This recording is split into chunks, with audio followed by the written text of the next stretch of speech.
Hello everyone. इस video में बात करने वाला हूँ कंप्रेशर के बारे में।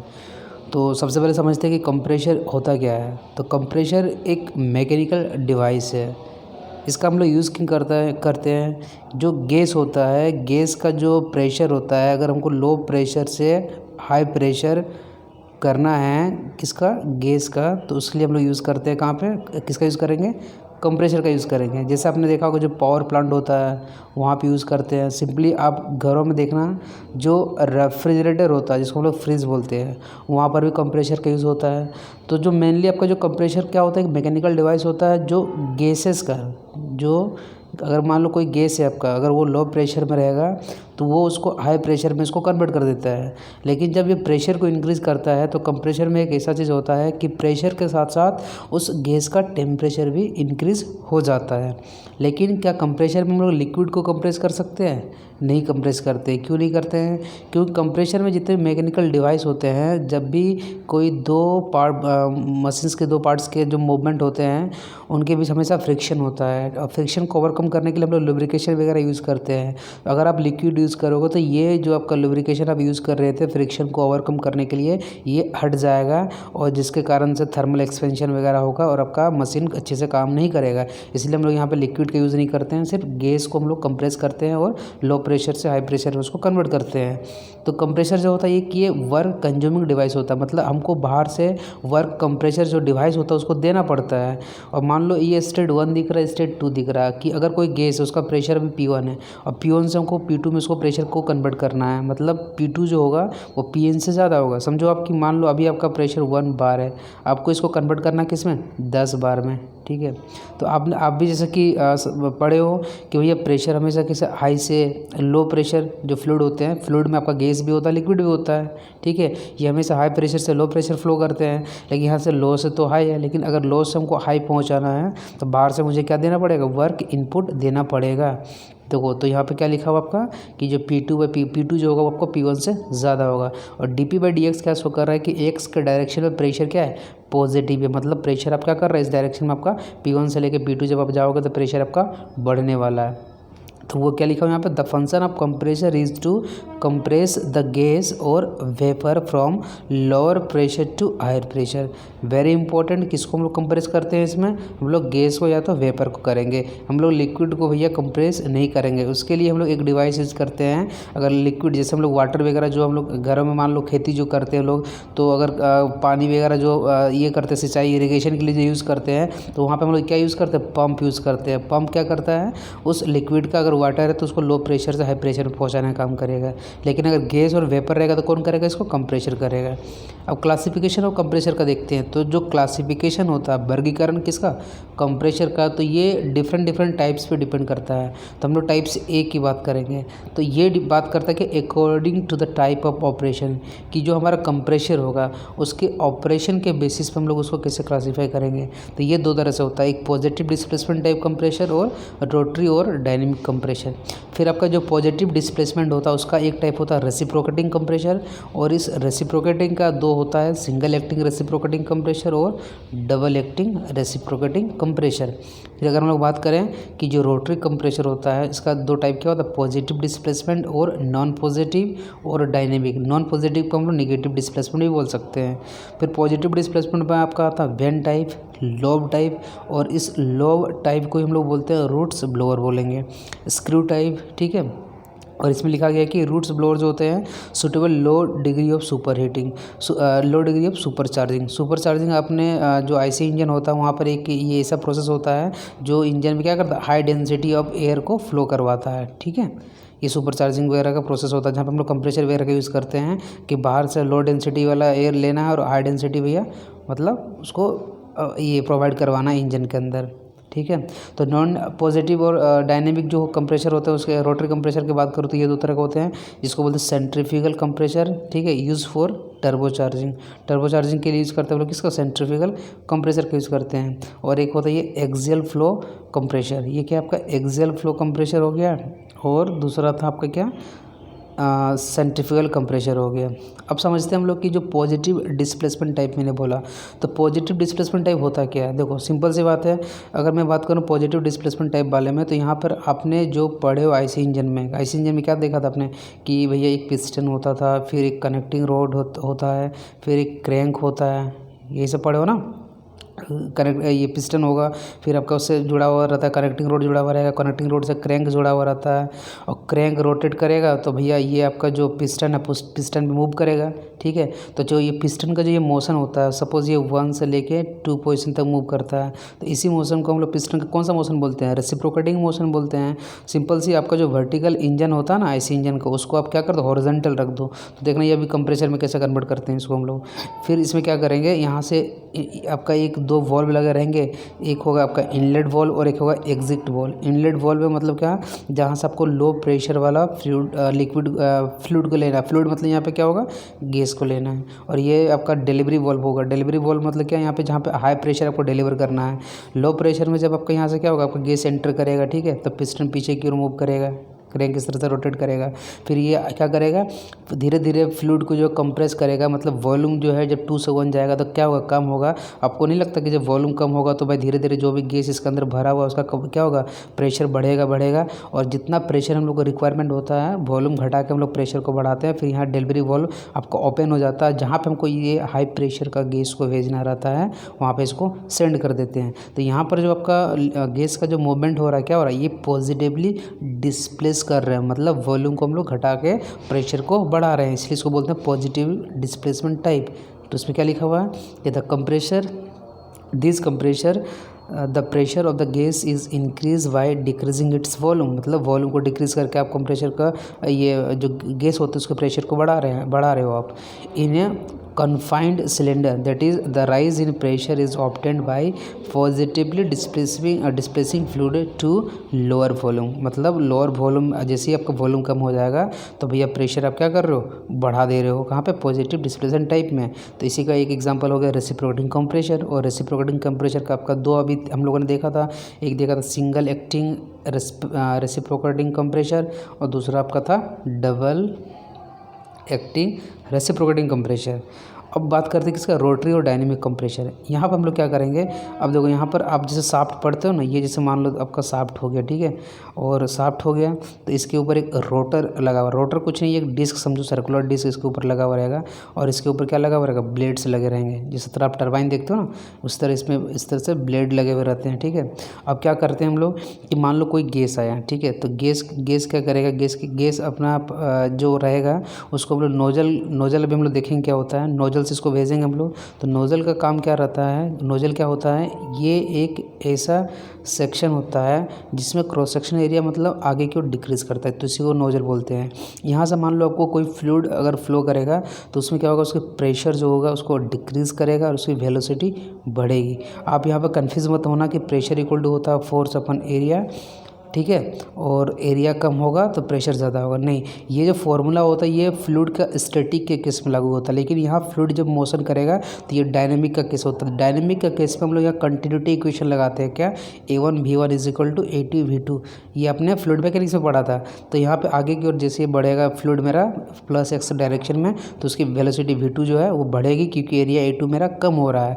और आपने पढ़ा होगा एक बर्नौली इक्वेशन जो एनर्जी इक्वेशन होता है, P1/ρg plus V1 square plus 2G plus Z1 पड़ा हुआ। Z1 क्या होता है, हाइट होता है किसी 2 पॉइंट का, बेस से हम लोग लेते हैं। तो मान लो यहाँ पे जैसे कि अगर 2 पॉइंट है, ठीक है, तो Z1 Z2 तो दोनों का सेम रहेगा, लेकिन ये देखो P1/ρg और V1 स्क्वायर 2G क्या होता है, P1 प्रेशर एनर्जी को शो करता है और ये V1 square 2G kinetic energy को शो करता है। देखो तो कोई भी अगर फ्लूइड पार्टिकल आप ले लेते हो तो उसमें से या तो एक एनर्जी कम होता है, एक एनर्जी ज़्यादा होता है, लेकिन जो तीनों एनर्जी का जो समेशन होगा वो क्या होना चाहिए, कॉन्स्टेंट होना चाहिए। तो यहाँ पर भी वही हो रहा है, यहाँ पे जब क्रॉस सेक्शन एरिया जो आपका डिक्रीज़ कर रहा है आगे की ओर, तो यहाँ अगर आपका ये वाला अगर एनर्जी बढ़ रहा है, मतलब काइनेटिक एनर्जी बढ़ रहा है, तो कौन सा एनर्जी आपका कांस्टेंट रह जाएगा, आपका P1, ये कौन सा एनर्जी कम होगा आपका P1/ρg कम होगा, लेकिन दोनों का समेशन क्या होगा, कांस्टेंट रहने वाला। समझ में आ गया। तो यहाँ पे क्या करते हैं, नोजल से हम लोग बढ़ा देंगे क्या, वेलोसिटी बढ़ाएंगे, उसके बाद इसको हम लोग टरबाइन के इस ब्लेड पे मारेंगे। तो भैया ये टरबाइन का ब्लेड मान लो, ये कंप्रेसर का ब्लेड मान लो, जैसे इस ब्लेड पे मान लो आपने स्ट्राइक कर दिया गैस हाई वेलोसिटी के साथ, तो उसके पास रहेगी काइनेटिक एनर्जी। उस काइनेटिक एनर्जी को हम लोगों ने यहाँ पे कन्वर्ट कर दिया किसमें, मैकेनिकल एनर्जी में। मतलब भैया मेरा ये रोटर घूमने लगेगा, उसके बाद ये जैसे ये घूमने लगेगा तो हम लोग जिसके अंदर इसको रखते हैं तो उसको हम लोग बोलते हैं केसिंग बोलते हैं। तो केसिंग का जो शेप होता है वो डिफ्यूजर का शेप होता है। डिफ्यूजर कैसे होता है, उसमें आगे की ओर जो आपका एरिया रहेगा वो बढ़ेगा। यहाँ से जब फ्लूइड आपका एंट्री करके जब बाहर की ओर जाता है तो in case of the diffuser आपका क्या होता है, उस फ्लूइड का उसकी जो वेलोसिटी है वो कम होती है और प्रेशर क्या होती है, बढ़ती है। तो उसी तरीके से हम लोग इस डिफ्यूज़र में क्या करते हैं, जो लो प्रेशर फ्लूइड मेरा एंट्री किया था नोजल से, उसको हम लोग हाई प्रेशर में कन्वर्ट कर देते हैं। ठीक है, और ये जो आपका कंप्रेशर इसको हम लोग क्या बोलते हैं, रोटरी और डायनेमिक। रोटरी मतलब क्या, रोटेशन करवा के किसका, इस भैया ये जो आपका रोटर है ना, इसको रोटर बोलते हैं, जो सॉलिड डिस्क लगा रहता है उसका, इसी के ऊपर ब्लेड लगे रहते हैं। ठीक है, तो इसी रोटर को हम लोग रोटेट करवा के हम लोग जो लो प्रेशर के जो केसेस आ रहे थे आपका नोजल से, उसको हम लोग हाई प्रेशर में कन्वर्ट कर रहे हैं। ठीक है, तो इसमें वही लिखा हुआ है कि इन दिस कंप्रेशर और high kinetic energy is given to the gas by a rotating device called rotor और इम्पेलर। ठीक है, रोटर जो होता है उसी को हम लोग इम्पेलर भी बोलते हैं। कुछ नहीं होता, ये बस एक मतलब ये सर्कुलर डिस्क हो गया ना, ये आपका हो गया भैया रोटर हो गया, इसी के ऊपर ब्लेड वगैरह लगे रहते हैं। ठीक है, तो हम लोग क्या यहाँ पे क्या बोला इसमें कि जो इस कंप्रेशर में जो एक हाई काइनेटिक एनर्जी जो दिया जाएगा, किसको, गैस को दिया जाएगा, किसके द्वारा, उस रोटेटिंग डिवाइस, इसको हम लोग क्या बोलते हैं, रोटर या तो इम्पेलर बोल रहे हैं। And this high kinetic energy is converted into pressure energy in the diffuser. तो भैया जो डिफ्यूज़र रहेगा वो क्या करेगा, इस हाई काइनेटिक एनर्जी को ये प्रेशर एनर्जी में भैया कन्वर्ट कर देगा। That is the rise in pressure is obtain due to the dynamic action of the fluid. Dynamic मतलब क्या, मतलब फ्लूइड के जो मोशन के कारण जो हो रहा है भैया, यहाँ पर प्रेशर को आप मतलब बढ़ा पा रहे हो। तो जो आपके दो रोटरी और डायनेमिक कंप्रेशर थे, इसका जो हम लोगों ने अभी एग्जांपल देखा था क्या था, सेंट्रीफ्यूगल कंप्रेशर और एक्सियल फ्लो कंप्रेशर देखा था। ठीक है, अब यहाँ से देखो कुछ टाइप्स ऑफ फ्लो होते हैं, जैसे आपने पढ़ा होगा एम, यहाँ पे एम को बोलते हैं क्या, मैक नंबर बोलते हैं। ठीक है, मैक नंबर। अब आपने पढ़ा होगा कि वेलोसिटी ऑफ लाइट पढ़ा होगा। ठीक है, वेलोसिटी ऑफ लाइट क्या क्या होता है, 3 × 10⁸ मीटर पर सेकंड होता है। ठीक है, अब देखो यहाँ पे नोजल में क्या हो रहा है, यहाँ पे कि जो आगे का एरिया आपका डिक्रीज़ कर रहा था। यहाँ अगर V1 P1 अगर वेलोसिटी ऑफ प्रेशर है, तो जब यहाँ पे आप एग्जिट पॉइंट पे आओगे नोजल का केस में, तो आपको वेलोसिटी बढ़ा हुआ मिलेगा और प्रेशर कम मिलेगा। लेकिन डिफ्यूज़र का केस में आपका ये जस्ट अपोजिट रहेगा। मतलब यहाँ पे प्रेशर जो होता है P2 जो आपको वो ज़्यादा मिलेगा और वेलोसिटी आपको कम मिलेगा। ठीक है, V1 is less then V2, ये आप यहाँ पे थोड़ा सा सुधार लेना आप। ठीक है, यहाँ पे क्या हो जाएगा, V2 is less then V1 हो जाएगा। ठीक है, जो वेलोसिटी V2 रहेगा डिफ्यूज़र में वो क्या रहेगा, कम रहेगा आपका। लेकिन अब ये कब का केस होता है, जब Mach number is less then 1 रहेगा, तब नोज़ल जो होता है वो नोज़ल की तरह से काम करेगा, डिफ्यूज़र की तरह से ही काम करेगा। और दोनों का मतलब क्या होता है, नोज़ल का मतलब भैया एरिया आगे की ओर डिक्रीज़ करेगा और डिफ्यूज़र का मतलब होता है आगे एरिया आपका बढ़ने वाला है। लेकिन जैसे आपका मैक नंबर 1 होता है, ये जो आपका नोज़ल था ये डिफ्यूज़र की तरह काम करने लगता है। ठीक है, और ये जो डिफ्यूज़र होता है ये नोज़ल की तरह से काम करने लगता है। आपको सिर्फ ये याद कब रखना है, जब मैक नंबर आपका ग्रेटर देन 1 होगा, तो उस टाइम आपका क्या हो जाएगा भैया, जब प्रेशर P2 होगा वो P1 से ज़्यादा हो जाएगा, वेलोसिटी V2 आपका V1 से कम हो जाएगा। ठीक है, और ये आपका जो पहले जो आपका डिफ्यूज़र काम कर रहा था वो क्या काम करने लगा, अब नोज़ल काम करने लगा। लेकिन ये कब होता है, जब मैक नंबर आपका ग्रेटर देन 1 रहेगा। अब टाइप बी का क्लासिफिकेशन देख लो आप, यहाँ पे क्या है, according to the pressure head develop, मतलब जो हम लोग प्रेशर वॉल्यूम को कम करके जो बढ़ा रहे हैं उस पर भी ये मतलब आपका क्लासिफिकेशन होता है। अगर आप 10 बार तक प्रेशर बढ़ा पाते हो तो इसको बोलते हैं लो हेड कंप्रेशर। 10 से 80 बार अगर बढ़ा पाते हो तो इसको बोलते हैं मीडियम हेड कंप्रेशर। और मोर देन अगर 80 बार होता तो इसको बोलते हैं हाई हेड कंप्रेशर। हेड मतलब क्या भैया, मतलब कितना आप मतलब प्रेशर को बढ़ा पा रहे हो, मतलब कितना ऊंचाई तक, मान लो अगर आपका फ्लूइड आपका नीचे रखा हुआ है, कितना ऊंचाई तक आप उसको ले जा पाओगे। तो भैया नीचे से जितना ऊपर लेके जा रहे हो, मतलब लो प्रेशर से हाई प्रेशर कितना आप पहुंचा पा रहे हो। एक होता है इसमें प्रेशर रेशियो होता है। प्रेशर रेशियो क्या होता है, ये रेशियो होता है टू प्रेशर का। जिस तरह आपने पढ़ा होगा कि कंप्रेशन रेशियो जो होता है वो वॉल्यूम का रेशियो होता है, उसी तरह प्रेशर रेशियो नाम से समझ में आ रहा है, ये दो प्रेशर का रेशियो होगा। ठीक है, ये हमेशा ग्रेटर देन 1 होगा, P2/P1। तो ये अगर प्रेशर रेशियो 1.1 होता है तो वो फैन बोला जाता है। वो फैन जो होता है काम करता है लेस देन प्रेशर 1.1। अगर प्रेशर रेशियो लेस देन 2.3 लेकिन 1.1 से ज़्यादा होगा तो उसको हम लोग ब्लोअर बोलते हैं। और कंप्रेसर कब बोलेंगे, जब 2.3 is less than equal to pressure ratio, मतलब प्रेशर रेशियो जब आपका 2.3 से ज़्यादा हो जाता है तो उसको हम लोग कंप्रेसर बोलने लगते हैं। टाइप डी जो होता है ये डिपेंड करता है, देखो अब जैसे कि आपने जो कंप्रेसर वगैरह बनाया उसमें क्या करोगे आप क्या कर रहे हो, एक लो मतलब जो गैसेस होता है लो प्रेशर गैसेस को हाई प्रेशर में आप डिलीवर कर रहे हो। तो भाई जो आप जो गैसेस जो होंगे तो उसका एक वॉल्यूम भी रहेगा ना, तो भाई कितना अमाउंट ऑफ वॉल्यूम आप मान लो डिलीवर कर रहे हो ये भी तो डिपेंड करेगा। तो वही यहाँ पे बोला गया कि according to the handling capacity of compressor, मतलब कितना वॉल्यूम को आप हैंडल कर पा रहे हो, जितना ज़्यादा वॉल्यूम उतना ज़्यादा कैपेसिटी आप हैंडल कर पाओगे। तो यहाँ फ्री एयर डिलीवर आगे पढ़ेंगे एक टर्म आता है, सिंपली कुछ नहीं है ये कैपेसिटी ऑफ मतलब जो हैंडलिंग कैपेसिटी होता है कंप्रेसर उस पर डिपेंड करेगा। अगर आप 9 मीटर क्यूब पर मिनट पर अगर आप मान लो हैंडल कर पा रहे हो तो उसको बोलेंगे low handling capacity. 9 metre cube per minute से लेके आपका अगर 3000 मीटर क्यूब पर मिनट है तो इसको बोलते हैं मीडियम हैंडलिंग कैपेसिटी। और मोर देन अगर 3000 मीटर क्यूब पर मिनट होगा तो इसको हम लोग क्या बोलेंगे, हाई हैंडलिंग कैपेसिटी बोलेंगे। ठीक है, अब यहाँ पे देखो ये हो गया आपका रेसिप्रोकेटिंग कंप्रेसर। ठीक है, रेसिप्रोकेटिंग कंप्रेसर का ये कंस्ट्रक्शन है, सिंपल सा ब्लॉक डायग्राम है।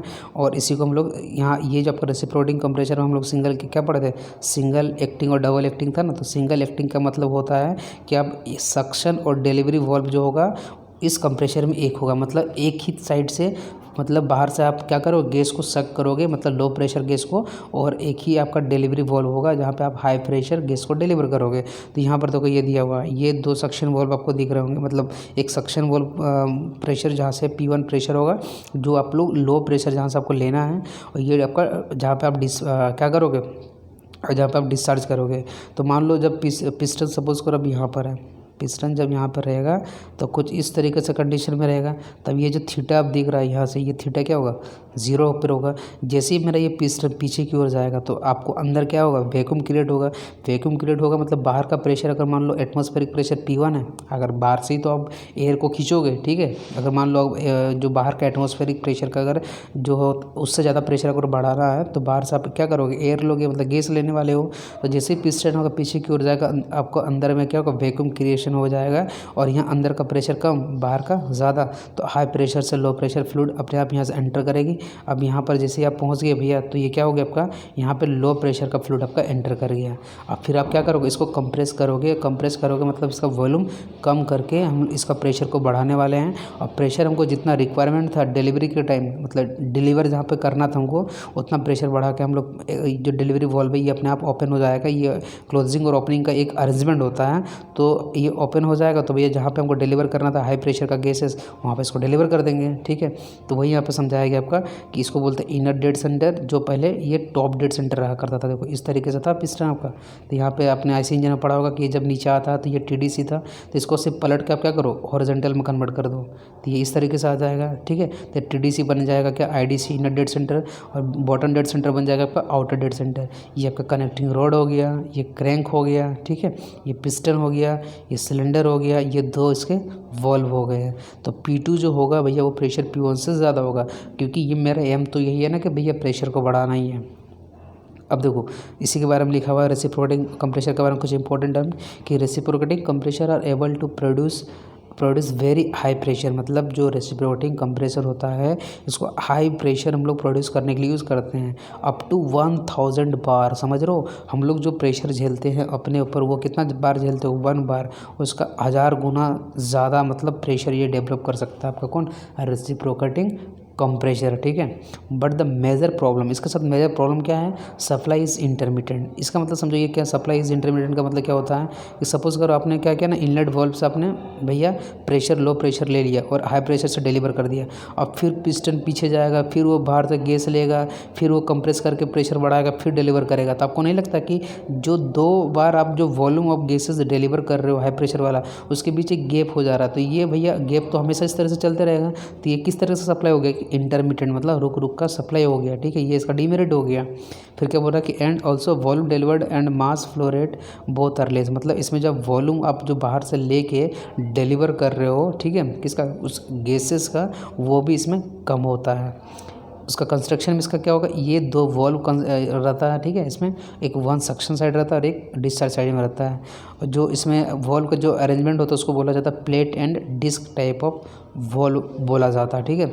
दीज आर ऑटोमेटिक वॉल्व होते हैं which work due to the pressure difference across them this compressor are used in application like, इसका हम लोग यूज़ जैसे कि घरों का जो रेफ्रिजरेशन सिस्टम मैंने आपको बताया था, जैसे जो घरों में जो फ्रिज होता है वहाँ भी यूज़ करते हैं, एसी जहाँ लगाते हैं वहाँ भी यूज़ करते हैं, माइनिंग वर्क जहाँ पे होता है जैसे कि जो कोयला वगैरह जहाँ से निकालते हैं वहाँ भी यूज़ किया जाता है, केमिकल फैक्ट्री में इसका यूज़ किया जाता है, और फ्यूलिंग स्टेशन जो मतलब जहाँ पर फ्यूल वगैरह हम लोग भरते हैं अपना ऑटोमोबाइल्स में वहाँ पर भी इसका यूज़ किया जाता है। तो इसका हमको एडवांटेज क्या मिल गया कि भैया ये हाई प्रेशर रेशियो कितना 1000 बार तक डेवलप कर देगा, ठीक है। और इसका simple construction and simple mechanics कुछ नहीं है भैया, एक सिलेंडर लेगा, एक पिस्टन लगा दो, एक कनेक्टिंग रोड लगा दो, एक क्रैंक लगा दो, 2 इनलेट और 2 एग्जिट, एक इनलेट बल्ब, एक डिलीवरी बल्ब लगा दो, बस बन गया आपका कंप्रेशर। सिंपल अरेंजमेंट है ना इसका। लेकिन भैया डीमेरिट्स क्या है, इसका डीमेरिट्स है कि इसमें इंटरमिटेंट सप्लाई देता है, सप्लाई रुक रुक के आता है, और जो वॉल्यूम डिलीवर्ड मास फ्लो रेट होता है ये क्या होता है, कम होता है। और इसकी जो आरपीएम होती है, आरपीएम का मतलब तो रिवॉल्यूशन पर मिनट, मतलब ये जो आपका क्रैंक जो है ना कि भैया 1 मिनट में कितना चक्कर लगा पा रहा है, ठीक है, तो उसी को बात कर रहा है। ये कम होता है, इसीलिए इसको हम लोग जो टरबाइन होता है, टरबाइन के साथ हम लोग इसको डायरेक्टली क्या कम मतलब उसको हम लोग नहीं कर सकते हैं, मतलब कपल करने के मतलब जैसे मान लो कि एक शाफ्ट है, शाफ्ट के ऊपर मान लो टरबाइन रखा हुआ, तो टरबाइन क्या होता है हमको वर्क देता है। तो मान लो अगर ये रोटेट करेगा तो इसी के ऊपर मान लो अगर हम लोग कंप्रेशर को भी लगा दिए तो भैया कंप्रेशर भी शाफ्ट के ऊपर मान लो रखा हुआ रहता है, ठीक है। तो ये रोटेट करेगा तो ये भी रोटेट करेगा, लेकिन टरबाइन का स्पीड ज़्यादा होता है, कंप्रेसर का कम होता है।